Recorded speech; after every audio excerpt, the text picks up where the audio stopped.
Welcome to The Explainer. Today we're taking a look at a story you might think you already know. You probably remember it as this classic tale of survival, a bunch of stranded schoolboys trying to make it on a deserted island. But today, we're completely stripping away that survival plot. Because beneath the sand and the jungle, William Golding wasn't just writing an adventure story. Here's a fascinating piece of context for you. Golding actually wrote this book as a direct, cynical response to a really popular, overly optimistic children's novel from the time called The Coral Island, where boys stranded on an island act, well, perfectly civilized. But Golding, having served in the Royal Navy during World War II, had seen the true, terrifying depths of human brutality firsthand. He literally knew better. So he wasn't writing a boy's adventure at all. He was writing a terrifying psychological thriller about the absolute fragility of everything we take for granted. We're going to look at the dark, quiet breakdown of human society itself. What happens when rules disappear and no one is watching anymore? What happens when structure collapses and something older begins to surface? Something more primal. I really want you to hold on to that feeling of unease as we go through this explainer, because what we're truly analyzing today isn't a physical environment, it's the architecture of the human mind, and just how easily its walls can absolutely crumble. Section 1. The illusion of order. Okay, let's dive into this. When this group of boys first find themselves stranded on the island, there's no immediate descent into madness. Actually, at first, everything feels kind of temporary. It even feels hopeful. They do exactly what any of us would do. They try to rebuild what they know. They try to recreate order, rules, leadership, and structure. They genuinely believe civilization is something they can just recreate on the fly. Something stable, something safe. But that safety is a total illusion. Notice the gradual emotional escalation here, from a safe society to complete brutality. We start at step 1, hope. They believe they're going to be rescued, and they channel that hope into building the first signal fire. This naturally leads to step 2, structure, as they assign tasks, hold assemblies with that famous conch shell, and build shelters. But the island doesn't respond to their hope.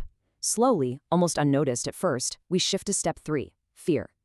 The tension grows in the shadows with these whispers of a beastie lurking in the dark. And where there's fear, human beings naturally seek step 4, power, just to feel in control again.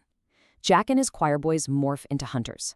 And finally, unchecked power inevitably leads to step 5, violence. The boys don't even notice the exact moment civilization disappears. Because the change isn't some sudden explosion. It is incredibly gradual. It's almost invisible while it's happening. And that brings us to a really profound realization. Civilization does not vanish all at once. It dissolves. Just think about that word for a second. Dissolves. It implies the slow, quiet erosion. Symbols of order, like the conch shell or Piggy's glasses used to start the fire, they don't break because of the harsh jungle environment. The island itself absolutely does not change. The trees, the sand, the water, the physical environment remains exactly the same from the day they crash to the very end. The invisible, horrifying shift happens entirely within the human mind. The symbols of society are shattered by the boys themselves. The monster isn't out there in the jungle. It's inside them. Section 2. Forces of Human Nature. To truly grasp the source material here, we have to stop looking at these characters as literal boys. William Golding wasn't just writing about a kid named Ralph or a kid named Jack. He was mapping out human psychology. Each boy on this island represents something so much larger than himself. They are psychological forces competing right inside human nature itself. Let's look at Ralph. Ralph is the representation of order, leadership, and the desire to maintain structure. He's the active, desperate effort required to keep a society civilized.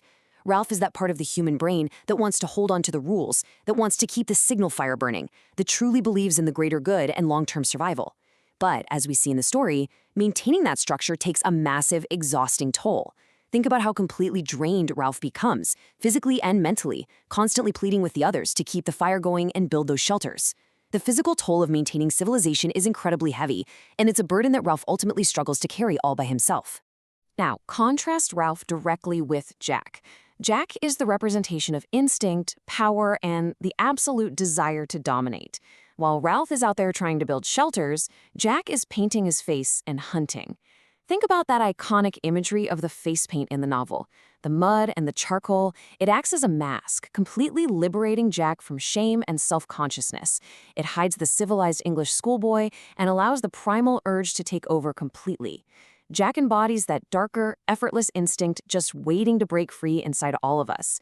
He represents the primal urge that doesn't care at all about rules or rescue, but only about immediate gratification, dominance, and the sheer thrill of the hunt. And notice how much easier it is for the boys to follow Jack instead of Ralph. Falling into instinct requires absolutely zero effort. And then, of course, we have Piggy. Piggy is the representation of logic, reason, and the fragile voice of intellect in chaos. He's the one holding the conch, demanding order, relying on facts and intelligence. And his fate illustrates a downright terrifying truth about human nature. Our intellect, our logic, it is incredibly fragile. When those primal forces of fear and power begin to war inside human nature, the voice of reason is literally the very first thing to be drowned out, mocked, and ultimately destroyed. Remember that tragic moment when Piggy is killed? The boulder strikes him, and in that exact moment, the conch Shelley's holding shatters into 1,000 white fragments and just ceases to exist. It's a brilliant, heartbreaking detail from the source material, proving that when logic dies, the absolute last remnant of civilization shatters right along with it. Section 3. Civilization versus chaos. So the central conflict of Lord of the Flies isn't actually a battle between a group of children. It's a war between two fundamental states of being. Consider the profound difference between these two states. On one side, we have civilization. What does it actually require? Well, it requires effort. It requires rules. It requires constant maintenance and, most importantly, belief. We literally have to collectively believe in civilization for it to work. It's an active, ongoing project. But look at the other side, chaos. Chaos requires absolutely no permission. It doesn't need to be built or maintained at all. Chaos is the default state of human nature, and it simply rushes in the exact second that control weakens. The very moment we stop putting effort into civilization, chaos is already there just waiting. This is ultimately embodied by the Lord of the Flies itself, that severed pig's head left on a stick. The boys become so consumed by chaos that they end up violently worshipping the very terror and disorder they were initially so terrified of. Section 4. The Mind's Dark Truth. As we wrap up this explainer, we really have to reframe everything we've looked at today. William Golding was not simply telling a survival story. He was holding up a chilling mirror to our own psychology. He's asking a deeply uncomfortable question about you, me, and everyone else. And the answer he provides is a chilling realization. Civilization is incredibly fragile. It survives only as long as it is maintained. Ultimately, civilization is not destroyed by the environment. The weather didn't ruin the voice society. The jungle didn't ruin it. It was lost inside the very people meant to protect it. Our order, our rules, our safety, they're not permanent fixtures of the world. They are just fragile agreements. And so I'll leave you with the exact same dark question that this incredible piece of literature asks of all of us.